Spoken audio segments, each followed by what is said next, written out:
Good morning, everybody. It is the 7th of May, Thursday, and I'm heading uptown to get some of my favorite grub at the local gas station, get some fuel in the pickup, and then we're going to go down and set some water today down onto the place. We're getting awful dry. Everything's looking, yeah, it's needing it. I mean, it's bad. So anyway, we got all the pump and everything up and working, and now all we got to do is clean out the pipe to bring the water down and let Nelson Creek fill up. We got that taken care of, so yeah, we'll have water in the duck pond. We'll be pumping water by this afternoon. Yay, there goes the power bill. Yoo-hoo! Well, despite it being in the mid-30s last night and a freeze warning out, I'm going to turn down the water to the farm today. So we're gonna pull that up right about there. Yeah, this is our setup where we get our water down, and we'll have water in Nelson Creek and in the pond. And that'll take hour and a half to fill the settling pond, and Nelson Creek will be running already. So, yep, welcome to another day at the farm. That CV-19 thing has really messed up a lot of farmers' activities around the countryside this year, and this farm is no exception. Some of you may know my son works for a sprinkler irrigation supply company. Actually, mostly just irrigation, but they do a fair amount of lawn sprinklers. Anyway, he has agreed to come out and help put in a sprinkler system around the farm here, tied in with a timer and all that type of thing to water the lawns and whatnot. And I'm really appreciative that he's offered some of his precious time to do that. However, because of the CV-19 thing, everybody has just absolutely inundated them with work. They are working extra hours. They're putting in overtime. He's about burned out already, and I don't blame him. Been in that same position myself. So what I'm going to do in the meantime, because some places around the farm are getting extremely dry and are in terrible need of irrigation water, I have purchased a bushing to go in the end of this pipe. Now this bushing is threaded on the inside, so I could put this threaded in 1-inch PVC bushing in it with a garden hose adapter in it. And what I'm going to do is screw that in there, and then I'm going to attach the garden hose Y with little valves on it. I hate doing this. It's what I had to do last year. This is not the way I wanted to irrigate the farm this year, or some of the places around the farm this year. But in an emergency situation, you got to do what you got to do. And we're getting to the point where it's becoming an emergency. Things are getting dry. I've got to get a garden put in. Got to get the plants watered, or I'm going to lose them. I've got a $140 tree out here that may not make it this year. I was a little suspicious of it last year, but yeah, if it doesn't get some water, it's not going to bud out and grow, and it looks like it may be already too late for that tree. But anyway, we're going to get some water on the place today. I'm a little sad to say I did not get the pond or the creek landscaping work done that I wanted to do this year before we turned down water. So we may shut water off and on throughout the summer and try to fill in where we can to get some of it done. But in the meantime, it's garden hoses to the rescue again this year, thanks to CV-19.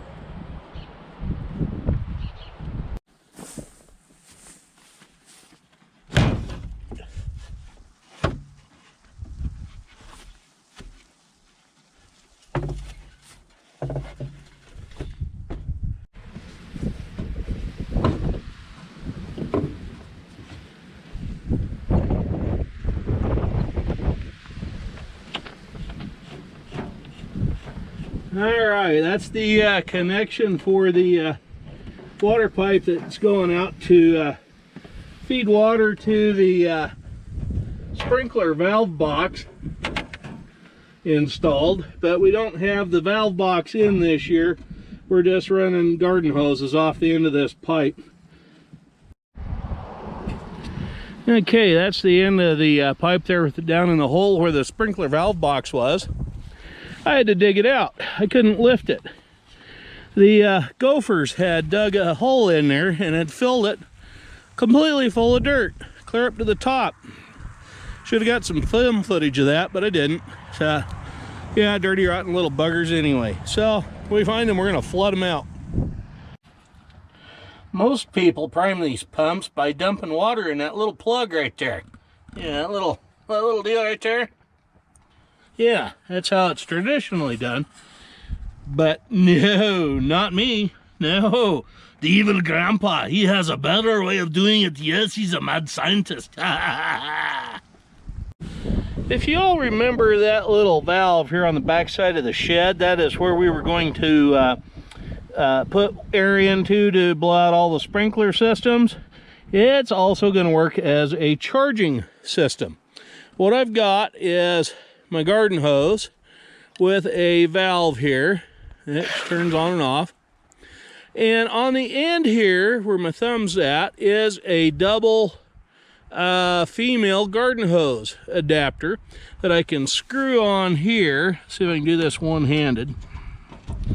And what the idea here is to pressurize the system slowly, make sure there's no air in it, and then we're going to pressurize it to check for leaks. So I'll go back around over here and we'll make sure everything is off, including these two, which are on. Yeah, those are off. And I will sneak in here, and that valve is open. That's okay. This valve here needs to be opened.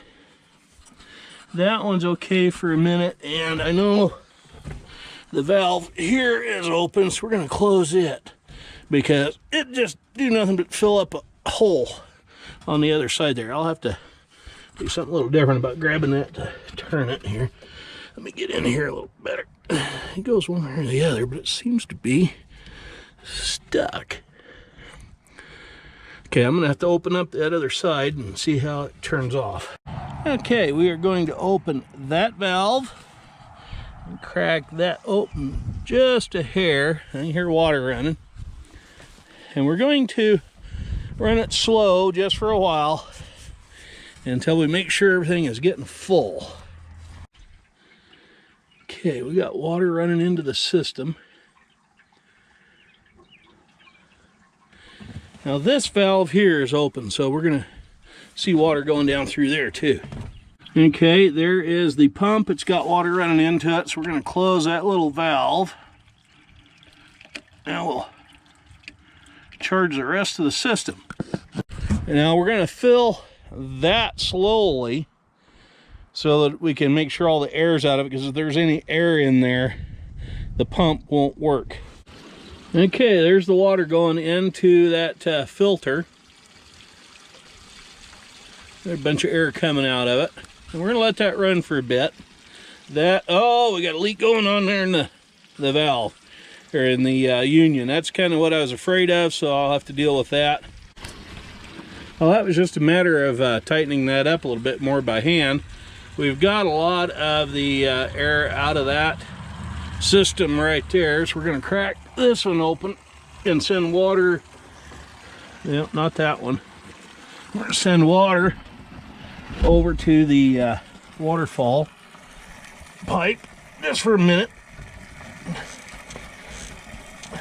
Get the air out of that system. There we go.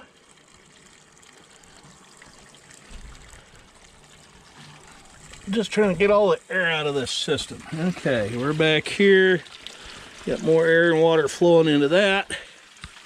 And as soon as that is filled, we will shut the system off. Well, there's the sign. It's still up and looks like we need to coat it again with some more oil and clean it up a little bit again. Anyway, this is the start of the creek right there. As you can see, like I said, I didn't get any landscaping done on it, but we got to get the water down here. So there's one of the waterfalls that we're going to build, and the other one's right down yonder there, but we'll get to those as we can this summer. But yeah, if you look right here, so I'm walking back up here, you can just see how dry this ground is. We need to really get some water on it. We haven't got any water really in the pond as yet, but if you can see it, it is flowing in right down through here in the channel. This was supposed to have all been covered with a plastic and sand and gravel and whatnot to keep it from washing and make it look pretty, but yeah, that didn't get done this year. Well, the pond isn't quite as full as I would like it to be. I'd prefer it to be up above that elbow. But it's right at the elbow where that foot valve is. But we're going to fire up this pump and see what all works here. Okay. We have water running, it sounds like. Let me unscrew this. Yeah, I'll see if I can get it here one-handed. Come on, baby. Okay, now let's try this. Stand back out of the way. Well, a little rusty water and a little bit of mud too. Get some air in it. Yeah, there we go. Let's say that pump has picked it up and got all the air out of its system and mud, and we're going to be irrigating with water tonight. Yeah. Yeah, the edge of the pond and around the creek hasn't been really mowed all that well either, but that poor tree right there, just to the right of that sprinkler, is just about dead, I think. So it's going to need some water badly. So yeah, we're going to get this pond filled up, and hopefully that water will seep through that ground and get to that tree too. Well, tonight everything seems to be working fine. We got both sprinklers running, one over by the flag and the one here behind me. The pump seems to be doing all right. No issues, no overheating, didn't blow a breaker. So if somebody wants to come check my wiring, they're more than welcome to stick their fingers into it to make sure I did it right or wrong, whichever the case may be. And yeah, that is slowly filling down there. That's why I'm only running 2 sprinklers tonight. We're still soaking in the soil around the pond and the creek, so till that gets good and saturated, I don't dare run more than 2 sprinklers. So these 2 may run for a while tonight. I'll have to come back and keep checking them because I haven't gotten the low pressure shutoff thing wired up yet. That'll come. I just had to get this done and running today, so that was wired for it. All that we got left to do is just wire up the little control box on the inside there. Please, right down there, yeah, right down there, hit that subscribe button. Click the bell icon, click on the all when that comes up so you can get all of the notifications whenever there's a video out. And thank you for watching.